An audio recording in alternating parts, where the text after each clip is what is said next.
Welcome to the BPD Bunch Brunch, where we get together with our favorite brunchy beverages to catch up, play games, and talk about all things BPD. I'm your host, Xannie, and today I'm here with Pixie, Alice, and Jack. So where in the world is everyone coming from, and what is your brunchy beverage for the day? I never know how to answer the question, where are you from? I'm Canadian, but I live in Italy. My heritage is Costa Rican and Norwegian, but I'm currently in Berlin. Oh, wow. What? You're in Berlin right now? I thought you were in Italy right now. I was supposed to be, but I organized a trip last minute for work, as usual. Oh, wow. I'm not capable of taking time off, and my brunch beverage is just water, because hydration is important. Hydration station. I'm Alice. I live in Colorado, but I'm in LA visiting home, and my brunchy beverage is water also, but I would love it to be an Earl Grey latte, which I've been into lately. I'm Jack I'm in Atlanta, Georgia right now, and my brunchy breakfast is a little Irish cream. Ooh. I am coming from New Mexico and I just have coffee. Well, today we are going to be talking about BPD and the performance arts. If this or other BPD-related topics interest you, please make sure to like, subscribe, and turn your notifications so you do not miss anything. To set the stage for this episode, let's go around and give a little bit of background on your experience thus far in the performing arts. What's your performing arts story? I can start. I'm Pixie. I have been modeling for 11 years now. I started just doing like freelance writing people on Instagram, or actually at the time Facebook, because Instagram wasn't really a thing much 11 years ago. And then I've progressed from there. I'm now signed to a bunch of different agencies, and I travel the world basically full-time modeling and shooting, like 3 to 5 shoots a day. I have 3 shoots today. I've already done 2, and I have 1 more after the podcast. Awesome. Oh my gosh. Awesome. I'm a classical pianist, and I've been playing my whole life. Got serious about it when I was 12, and it's a pretty rigid kind of lifestyle, but I've done all the way up to my master's now, and I just started my doctorate program in Boulder. So I do perform quite a bit. I teach now, and I guess I'm gonna try and do some research that's related to psychology and music and kind of BPD related things somehow, and combine the two because those are my 2 passions. I'm not a big researcher though, but we'll see. Because I'm doing it. I'm here. So I finished my first year. So yay. I am actually a writer and director. I don't perform myself. I'll be behind the camera, but yeah, I'm a director. I just shot my first short film not that long ago. I'm working on a cartoon right now, and several other projects I'm working on myself. That's pretty cool. I have a long, very mixed history in the performing arts. I'm just kind of like one of those jack of all trades, but I have really found my niche, I guess, in hosting in this show. I started out though in ballet when I was little, and then moved on to dance and acting and singing, and so for the most part I'm just a personality on this show, but I do also currently write and sing music with one of the other castmates of the show, Selene, and we're hoping that we'll have an album all about BPD done for you all, but we'll see. It's lots of different hats. It's so cool. Okay, so I think a good first question is probably, how does BPD interact with your art or your performance? I think the biggest way that it affects me is that because of the type of art that I do is the constant moving and traveling, and just the complete inability to have stability in my life. Like, I can't have a schedule. I can't do this, wake up the same time every day. I can't even be in the same city every day, let alone the same bed. So it's just constantly having these changes, trying to find a way to stay mentally stable when the life around you is not so stable. That's definitely, I think, the biggest factor for me. If anyone's done DBT, one of the things that they often talk about is the please skills, right? Getting regular sleep and exercise and diet, and all of these things are supposed to be very routine. So do you what do you do to compensate for the fact that these things are always changing? Not enough. I'm definitely in the phase of self-help where I am aware of the things that I don't do yet that I need to start doing, but I haven't yet started a lot of them. I would love to start running every morning regardless of where I am, because that's something you can do anywhere. I would love to start doing yoga more often, because again, you can do it regardless of what city you're in, but I have not yet. For now, I just kind of push through and just go. But I know that I need to start balancing more with some more self-care things. What are some of the consequences of the go? When I get home, I just break down. And it got to a point where my husband was even like, why do you seem happier when you're away from home? That's not a good sign as your husband. And I'm like, no, it's nothing to do with that. It's because when I'm away from home, I'm so in the work tunnel that I don't feel all the outside pressures. It's like I have walls up, and then as soon as I get home, I'll just feel everything all at once, and I'll have 3 days where I'm just really down in my bed, won't want to get up, won't want to do anything, and it's just all the pressure that accumulated from the tour that just gets released at home. But fortunately, it doesn't seem to release on tour, which is good for work. It's interesting how that works, where you can kind of push yourself really hard for a while, and then when you go to your home or the place that's safe, it's like everything just catches up with you. Yeah. Yeah, that is not easy. No, never, every time.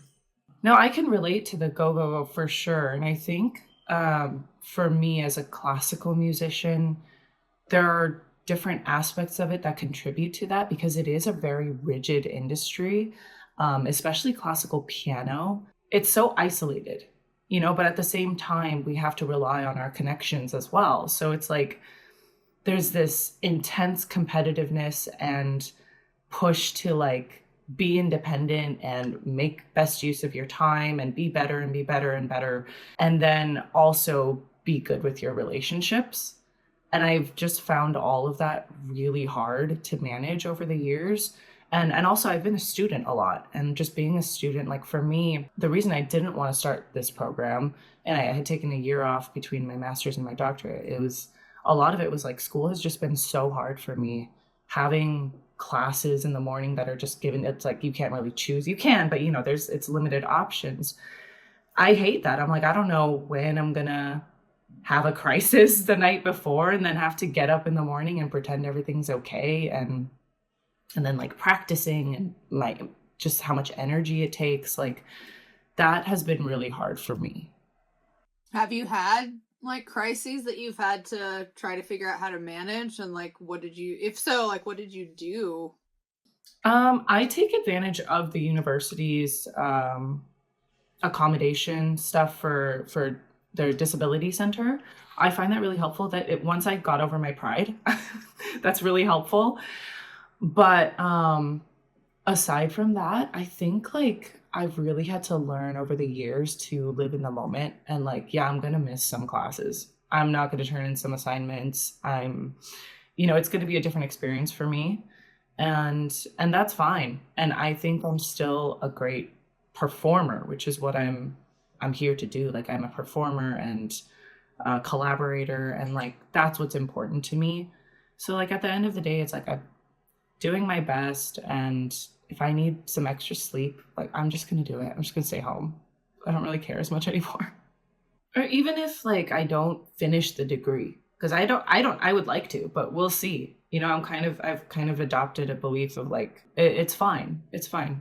If it doesn't work for me, it's not a shameful thing. It's working for me now, and that's all that matters. For me, it's as I said, I'm a writer and director, so the directing part really doesn't. I can use some experience with BPD to hit my actors get a certain mode I want them to be in. But when it comes to my writing, it's very much impacted by my BPD, because I'm the pain, my emotions can influence my writing.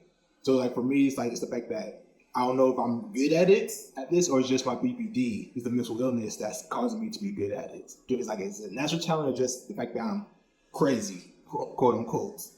That's giving me the necessary tools to write these scripts that I do, these poems that I do, these short stories that I write. And because I'm a writer and I have a lot of free time, so I tend to spiral out a lot. And when I'm actually on set, because it's such a structured schedule that you schedule minute by minute, second by second, it goes wishy-washy for me because of the things I do. I spiral because I'm sitting around typing all day. I'm sitting on my computer for 12 hours. I got 2 sentences.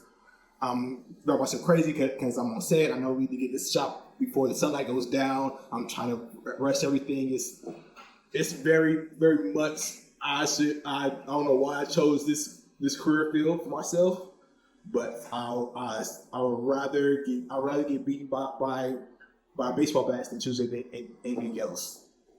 I actually kind of want to go back to something that you said earlier about like wondering if you're good at what you do because of the pain. Yes. Because that is something that I have wondered. Like, I have written some of the, like, when I've written music, some of the best music that I've written is when I was in deep pain. And actually, there have been moments where I'm like, if I get better, will I lose this? Like, what happens? The same question so many times. I asked myself that so many times. Like, if I start healing, am I gonna lose this talent that I have that I love doing? Or is going to elevate myself in bed because I'm right for other than just pain. I tell myself creativity and mental illness are pretty much two sides of the same coin.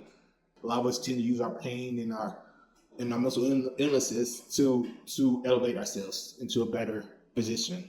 The whole concept of like BPD helping your work and if I go into recovery, will my work then get worse? That's huge in modeling, because modeling is all about expressing emotions and feeling like different emotions. So for all the years that I modeled, because I only got my diagnosis, I think 2 years ago. So like 9 years of my modeling, I just was very emotional. And it helped so much because like when you're looking sad, my brain will automatically, like if I'm making a sad face, my brain will like switch into feeling sad because it like correlates to what I'm displaying. And I just think that adds a lot to my work. And a lot of my photographers have told me, they're like, you model like an actress, which I take as a compliment. I'm hoping it is, because I think like I feel maybe more than some other models do, whereas for them it's more of just a show. I like actually get more in the moment. And I've been so worried about losing that ability as I go through recovery, because if I'm connecting less with the emotion that I'm portraying, it won't look as strong as if I actually am 100% connecting with it. And I've even noticed, obviously in my journey with meds, we've tried a bunch of different things.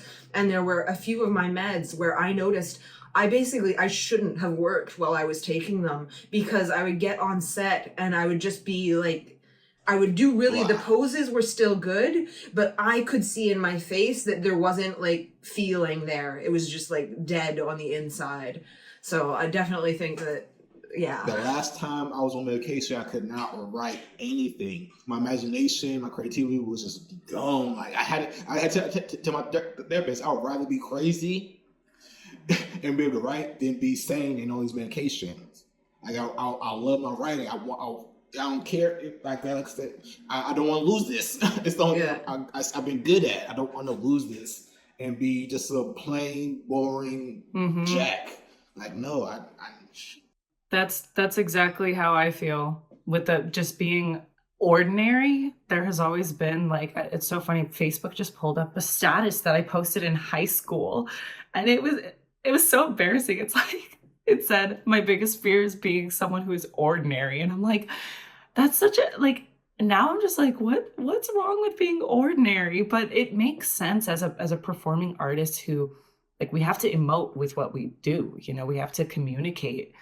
And for me also, of course, being a pianist, that's very important to me. And also I think BPD makes me kind of a very detail-oriented person. That's how I experience it anyway. Like, just everything is micromanaged, and that also serves music, you know, in a way that a lot of people can't relate to.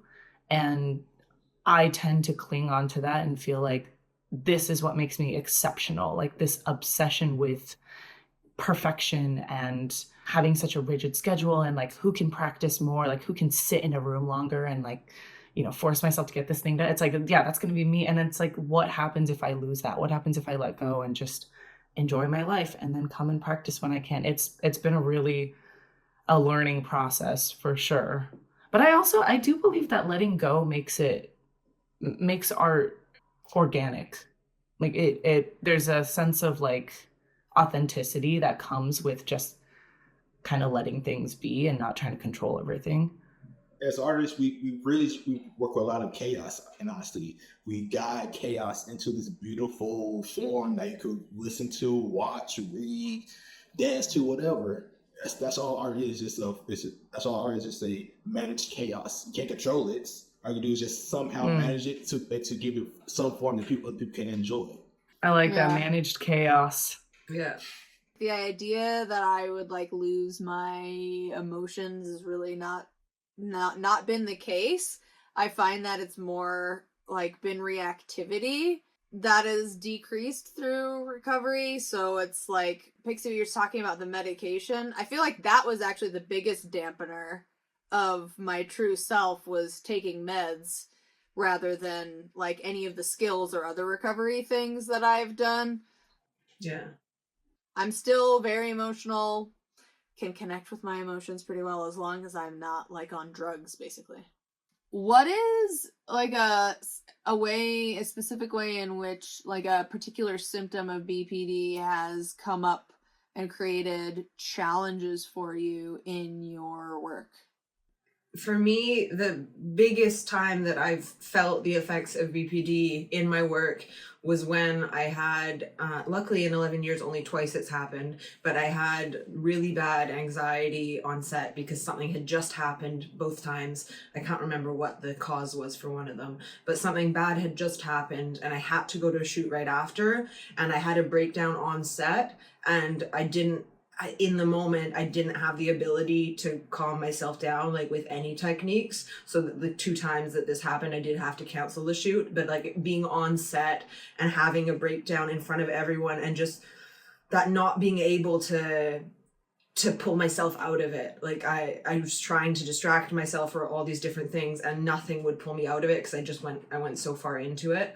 That was not good and made me look very unprofessional. Like, it's mental health, it happens, but it's not great for everyone. Like, the makeup artist was there, the photographer was there, the assistant was there. I'm like, hey guys, we're not shooting, as I'm just like bawling and like curled up on the ground. I'm just like, I can't handle this right now. Do you know if there was any particular like type of event that it was more likely to activate that kind of reaction? Yeah, anything created to my favorite person. Anything connected to my FP is just like, will trigger me like immediately. Good things, bad things. Even if it's nothing, even if it's just in my head where I think he's upset with something I've done and he's actually totally fine with it. Because we're always at a distance because of my work, the communication can sometimes be a bit difficult just via message.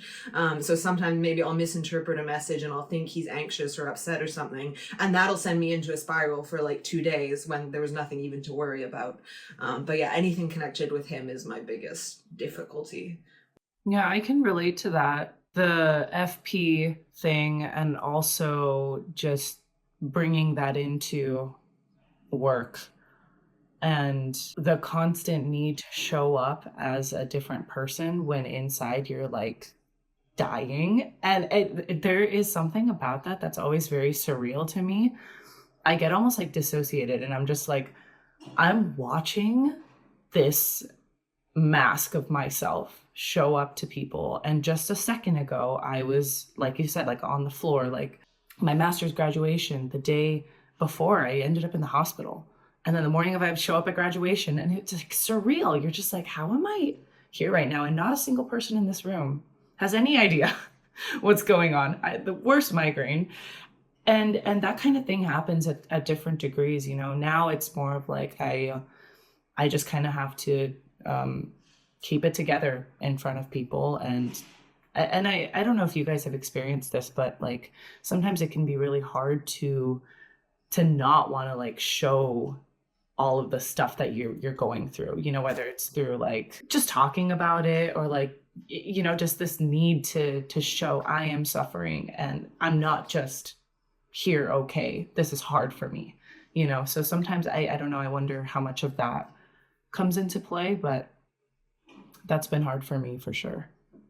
Yeah, I actually had the same situation as Pixie, where I was on set. I was on set of Black Panther 2, actually, and I had this. And something triggered me. I don't remember what it was, and I could feel my anxiety and my anger start rising, like real deep inside of me. I had to literally from set, excuse myself from everybody else around, go to Port John and sit in the Port John for 20 minutes until I was able to calm down and go back out because on a set you have a blow up. Oh, your career is done. Especially as a PA, you're done. No one's gonna hire you. You're like, dude, you were crazy on that set. No, you're done. Bye. It was nice knowing you. And hell, I've had Zoom calls, therapy sessions on set before. Be done with therapy session, mask, and then go back on set because I don't want nobody to realize I just got done crying for the past 23 minutes, 24 minutes, or however long my session was. I've had both situations as Alice and Pixie. I've had masks in order to go back to do work and be around people, and I had to separate myself to make sure that I don't blow up around people. Alice, how did you say this? It was like watching yourself wear this mask. Like, yeah. Oh, the way you said that, I was like, I really struggle now still with not just wearing my emotions on my face all the time. And it's hard because sometimes I know in my rational mind, it doesn't serve me to talk to people about what is going on because like you were saying, Pixie, like you have a reaction to like your favorite person. And now I'm at the point where I'm aware of the fact that my emotion is disproportionate or, I'm reacting to a belief that I have about something rather than reality. But I find it so hard to put on that mask because it just feels so fake. Yeah. But then people are asking me like, what's going on? And I'm like, I don't want to talk about it because then it's just going to like get big. I'm really terrible at putting on the mask. And when I do, it just feels so wrong. It just feels like I'm going against what my body is doing. And I'm getting better at self-validating and being like, oh, success. You did it. Nobody could tell that you were really upset. But there's a part of me that's like, but I wanted them to know. I wanted them to know and see my pain and empathize with me. Yep, that's exactly it. The funny thing is, Xannie, like I haven't put on the mask because normally I have what's known as a excuse my language, a bitch face, racing bitch face. I normally have that, so I haven't put on a mask because it's caused plenty of misunderstandings in my life, and I'm like, no, it's easier to put on a smile. I'm over here looking like this the whole time. People think I have a problem. My resting bitch face. That's how I look normal time. I'm not masking. So I've learned how to wear the mask successfully, but there's so many cracks in it because I'm tired of wearing it. Talking about masking, something I notice is when I'm working as Pixie, which is my name when I'm on set, when I'm working as Pixie, I find masking so easy. But when I'm just Sienna, my legal name, out in the world, I find masking so difficult. And I've never been able to figure out, like, it's just me. I'm just doing my life. Why does it come so easily to me when I'm this persona that I've created? And then when I'm myself, it's impossible. That may go into the identity issues that people with BPD has. It's easier for us to go to these certain personalities because they're one-dimensional pretty much. Like Jack isn't my real name, but Jack is that funny cool dude you can hang out with. I've really struggled with the identity thing. Like back when, cause I've been diagnosed for like almost 10 years now. That is wild to think about. And I'm always like, I haven't made any progress. But then I look back and I'm like, I remember I used to struggle a lot more with identity and kind of hating myself because I would go out and act a certain way. And then I'd come home and be something else. And even like opinions would be different. And I'd be like, why am I like this? Like I'm a liar. Like I'm lying to everyone. And something, not only DBT, but I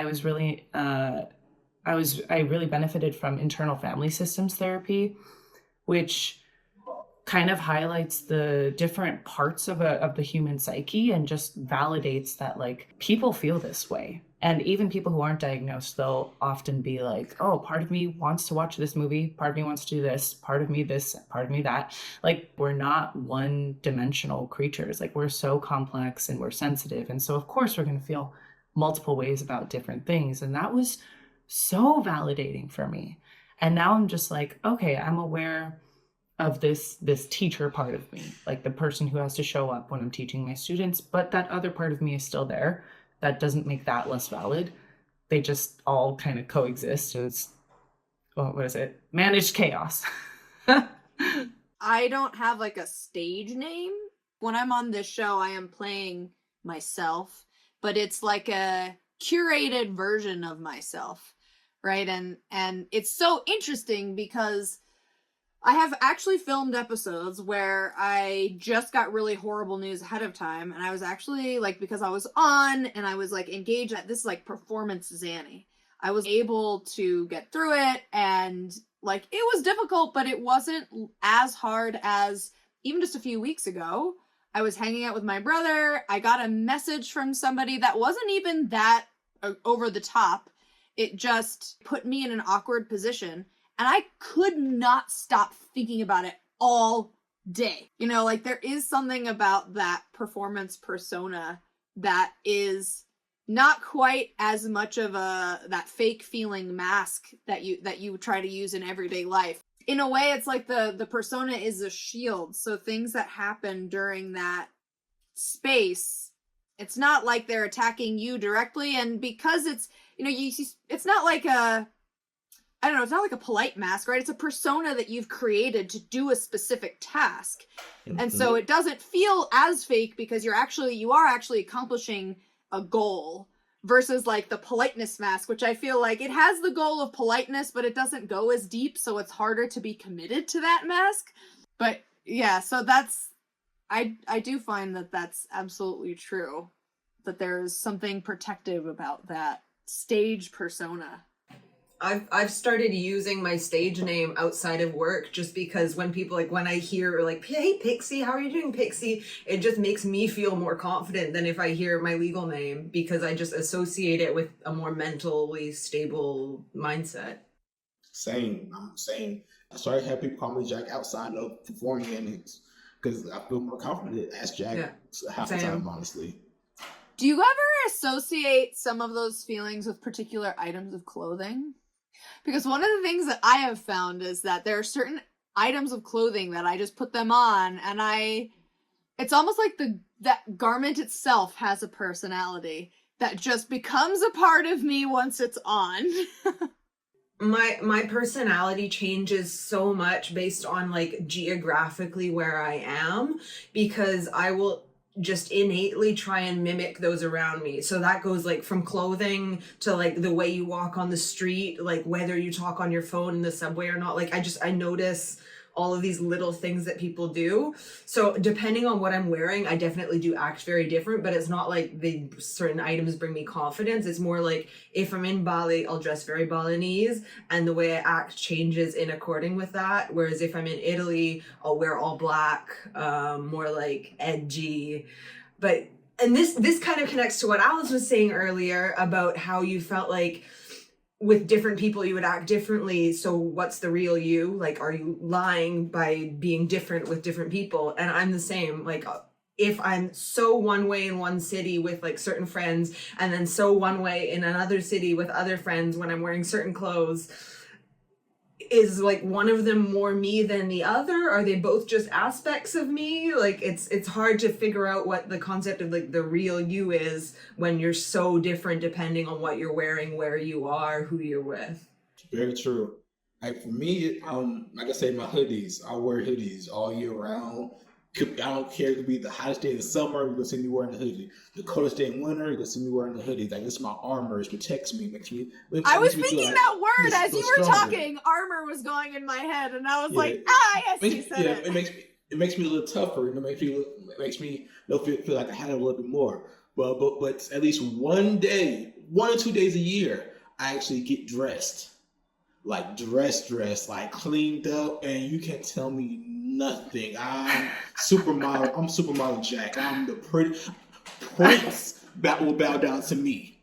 how pretty I look when I actually dress up, get a haircut, clean my beard up, put on decent clothes. Like I'm like yeah, like my personality changes when I actually dress up. I'm so cocky. It's not even funny.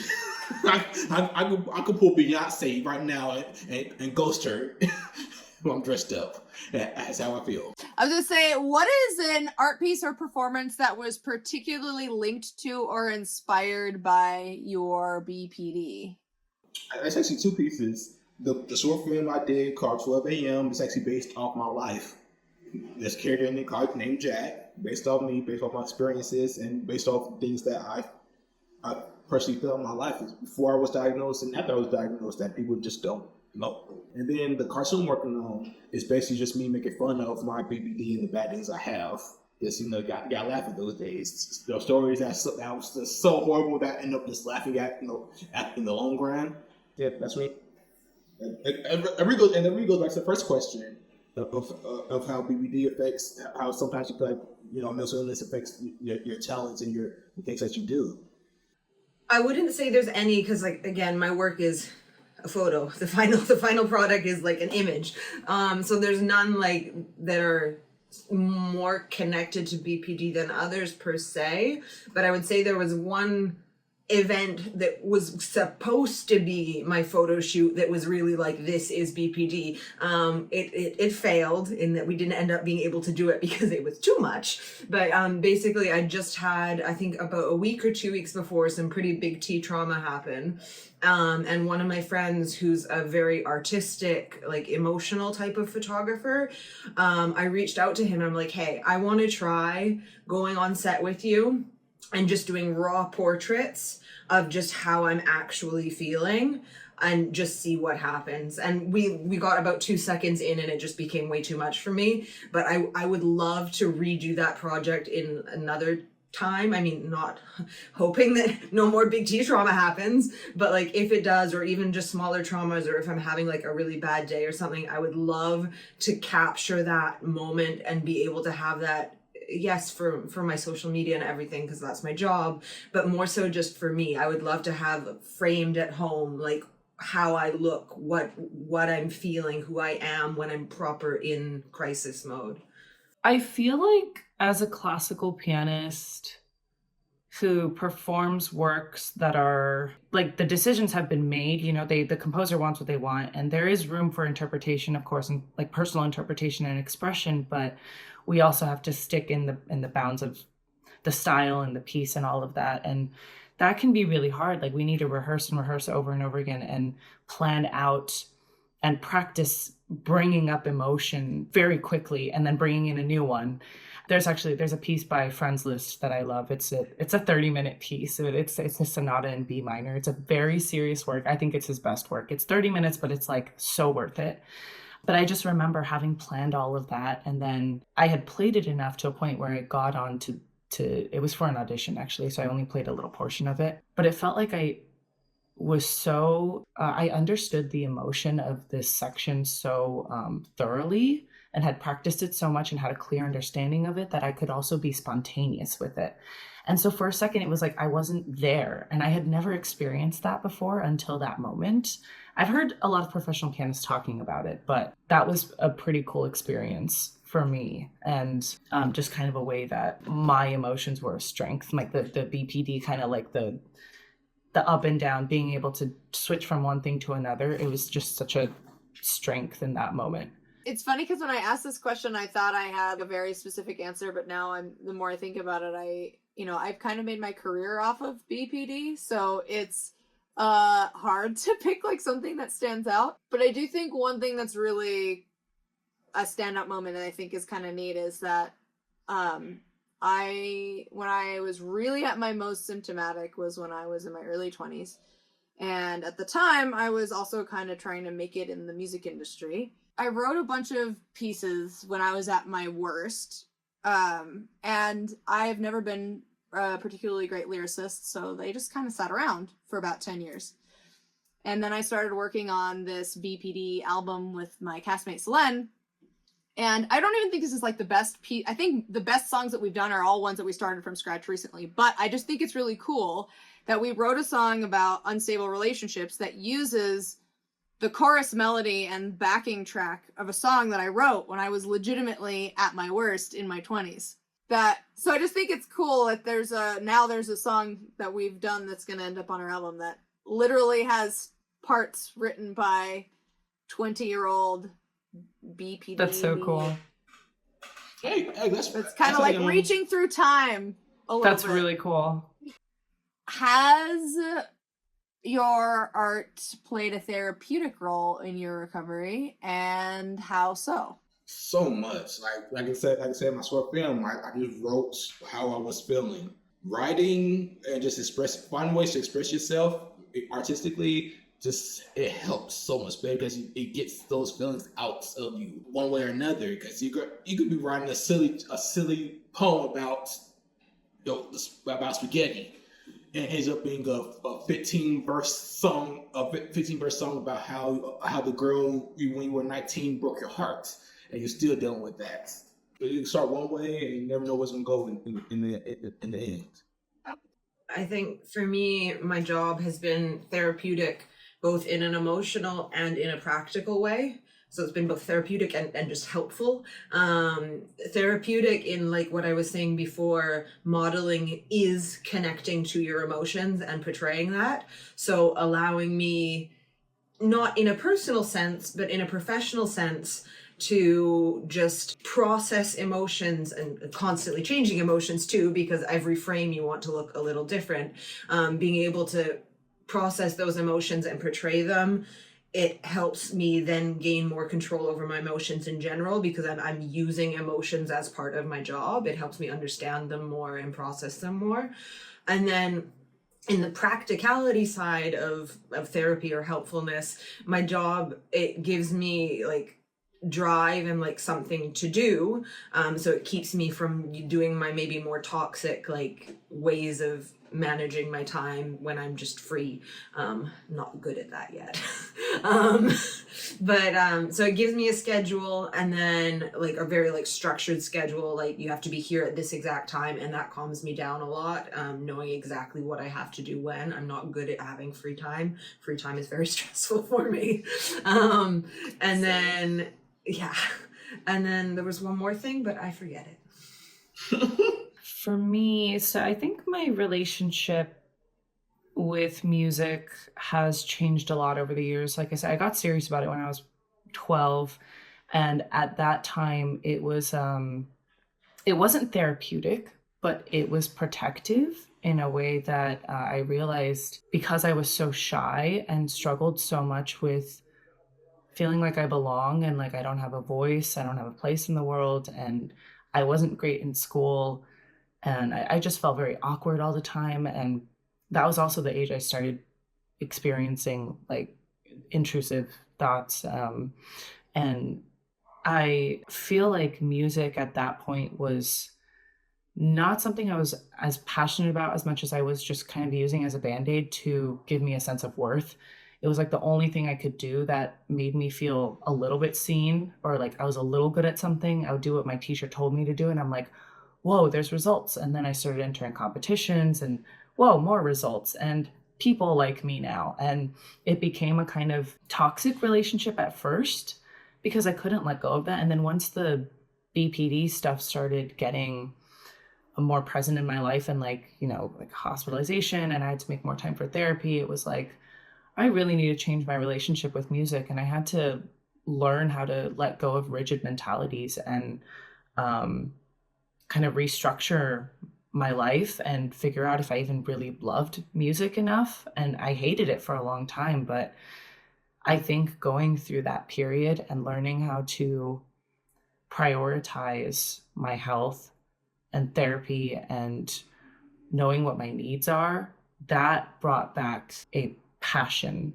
for the music. It let that grow. And now it's kind of the opposite. Like I had to rediscover the passion part. And now I'm like, I go down into deep research about like all these composers, though, they've all suffered immensely. And you read into their lives, and it's like like Schumann, I highly suggest looking into Schumann's psyche, because he's great. And you see all of that in his works. And I connect with that. And I'm like, I really enjoy practicing. I enjoy music so much more than I did when I was younger.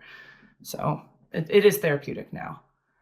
Well, it's interesting because we were talking earlier about the fear that recovery would like make us not good anymore. And I've actually found that it is in large part having a creative outlet that allows me to be recovered. If I think about it, one of the biggest struggles for me has been like really impulsive, dangerous behavior and just not really very much regard for my own life. And in a way, it's like being creative. You have an outlet for some of those things that allows you to have that chaos in kind of an organized and directed way, so that I don't now feel the need as much to go be reckless, because I'm more intentional about putting that energy somewhere. And I do think that as my skills have improved, there are certain emotions that I feel less often because I'm not in a lot of the positions to feel it. But when I'm in the position to feel it, it still comes up just as strong as it ever did. And those are the great opportunities for me to, use writing music or whatever else as an outlet. Are there any skills or resources, tools, tips that you have that you would maybe even like to your younger self or someone who's struggling? Like what would you suggest? The two things I would tell my younger self is never stop writing. There was a period in my life where I stopped writing altogether. It was some of the darkest periods of my life. So I'll tell my younger self, never stop writing. The same thing, go for walks. Being in nature, walking around really helps ground you. Just another two things I'll tell my younger self, or just anybody in general, right? I like that a lot. Yeah. Well, I think I would tell myself one thing that I wish I had known earlier is hard work eats talent for lunch.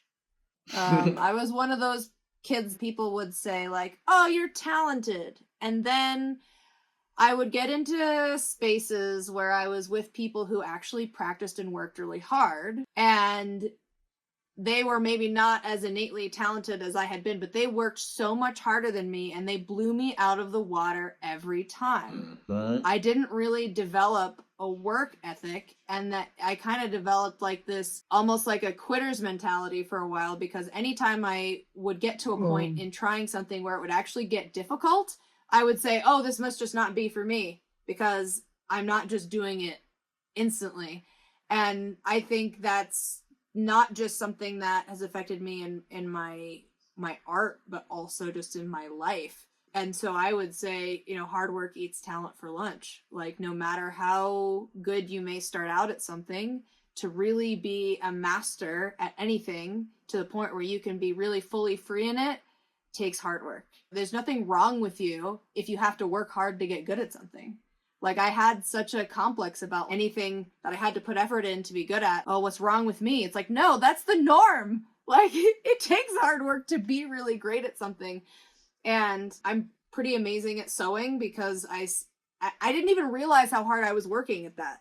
There's a time in my life when I was really depressed, and that was just all I could get myself to do was sew. And I sewed all day, every day for months in my apartment. And I got to the point where I can pretty much, if I can imagine it, I can make it. And I don't know why I wasn't able to translate that to any other life skills because I didn't realize I was practicing, I didn't realize that that's what I was doing.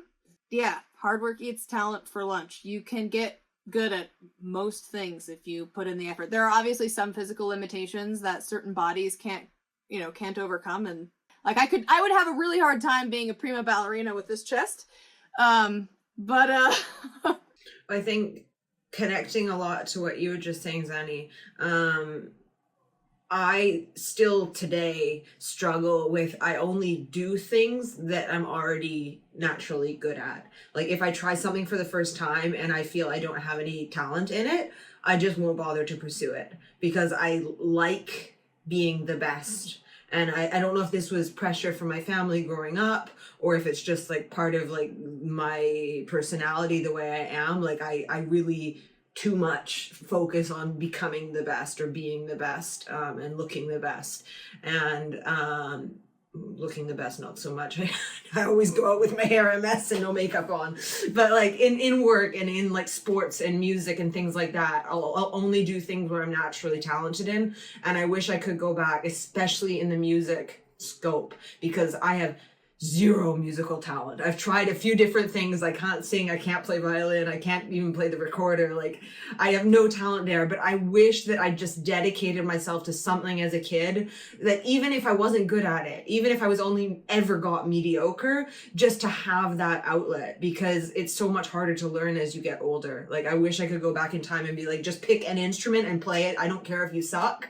I don't care if no one will ever want to hear you and you won't ever want anyone else to hear you. Just do it so that you have the outlet then to use. Yeah, I agree with that. I think the hard work, that's something, again, I've always kind of taken pride in, is like my discipline and my drive, motivation. I've always been very, very good at that. And I've learned that there are so many, there was this Instagram reel I watched of someone playing the piano, some little kid, and then the comments are like, there will always be a little kid better than you. I'm like, that's so true. That is so true. But you know what? There are people who I have noticed, sometimes they have this natural talent and they have a hard time explaining how they did that or something, but whereas for me, I've had to work so hard at everything that I've gained that I can tell you exactly how I got there. So it makes me a very good teacher. So these kinds of things, and that kind of goes into like advice I would give my younger self, is like, find what makes me special and kind of amplify that and not focus on other people. Because if you do that, there's always someone better than you. It is so hard. I think I don't know if I have any like actionable skills, because this is such a sort of a vague, like overarching like concept, BPD and performance art. But I do think that one of the like skills I wish I had worked on earlier was being my own cheerleader, because I really relied on other people's validation to feel like what I was doing was good or enough. And it was really hard because a lot of the validation that I got was around my physical appearance. Like, I actually got a role for something and I turned it down because it turned out to be much more sexual than I was comfortable with. It was really hard to exist in a space where people saw me in this one box and I really wanted to embody this other space. And I really wish that I could go back and tell myself, follow the art that you want to do. And, I don't know. There's a part of me that's like, but would it have made me any money? I don't know, but I didn't really try. I didn't actually give it a shot because I got all this feedback from other people about the kinds of things that I could do. And I just kind of gave up because I didn't want to fight against the grain. And then I ended up in this space where I like created my own show, right? So it's like, haha, suck it, people. I'm doing what I want now.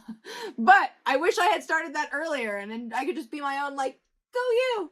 In DBT in particular, I've really benefited from even just like the dialectic thinking. I will never forget hearing everyone is doing their best and they can do better. That dialectic was like mind-blowing to me. I was like, oh yes, it's both. And now I carry that all the time, and it really reduces kind of my negative perception of people, because I'm usually like, oh, they can do better, right? Like, I can do better, I'm that way. But now I'm like, but we're also all doing our best. Any last thoughts? Have fun, be safe, be creative. I like that. Well, thank you everyone so much for watching. We hope you got a nugget of wisdom to take with you on your journey. Again, please make sure to like, subscribe, and turn on your notifications so that you do not miss anything. We will see you next time. Bye. Bye.